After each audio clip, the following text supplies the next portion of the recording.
ఈ వ్యక్తి ఎప్పుడైతే 100 టన్నుల బంగారు విగ్రహాన్ని ఎత్తాలని ట్రై చేస్తాడో అప్పుడే ఇతను అదుపు తప్పి నీళ్ళల్లో నిండి ఉన్న ఒక సొరంగంలోకి పడిపోతాడు. ఎప్పుడైతే ఇతను ఆ సొరంగంలోకి వెళ్తాడో అక్కడున్న దృశ్యాన్ని చూసి ఇతను షాక్ అయిపోతాడు. ఎందుకంటే ఆ సొరంగం అంతా బంగారంతో నిండి ఉంటుంది. కానీ ఇంత చలిలో ఆ బంగారాన్ని దొంగలించాలన్న ఆలోచన కూడా ఇతనికి రాకుండా ఇతను అక్కడి నుంచి తప్పించుకోవాలని ఎంతో ట్రై చేస్తూ ఉంటాడు. కానీ ఆ నీళ్లపై పేరుకుపోయిన ఐస్ చాలా లావుగా ఉండడంతో ఇతను బయటికి వెళ్ళలేకపోతూ ఉంటాడు. దాంతో ఇతను ఇంకా తను బ్రతకడేమో అని అనుకుంటాడు. అప్పుడే ఇతనికి ముందర ఒక చేప వెళ్తుంది. దాంతో ఇతనికి ఒక ఐడియా వచ్చి చేప తోకని పట్టుకుని వెళ్తాడు. ఈ చేప తనని బయటకి తీసుకుని వెళ్తుంది అని నమ్ముతాడు. మరోవైపు బయట ఒక ముసల తను గాలం వేసి చేప కోసం వెయిట్ చేస్తూ ఉంటాడు.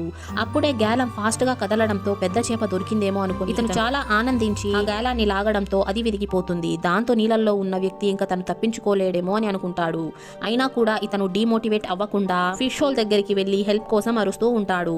అది గమనించిన ఈ ముగ్గురు వీళ్ళు ఒక జలగన్యని పట్టుకున్నారేమో అని అనుకుంటారు. కానీ ఇతను తన ఫేస్ ని పైకి చూపియడంతో ఒక మనిషి నీళ్ళల్లో ఇరుక్కుపోయాడని వీళ్ళకి అర్థమైపోతుంది. దాంతో వీళ్ళు వెంటనే ఐస్ ని కట్ చేసే టూల్స్ తీసుకుని ఐస్ ని కట్ చేసి ఎంతో కష్టపడి ఆ వ్యక్తిని కాపాడేస్తాడు. వీడియో నచ్చినట్లయితే లైక్ చేసి ఛానల్ ని సబ్స్క్రైబ్ చేసుకోండి ఫ్రెండ్స్.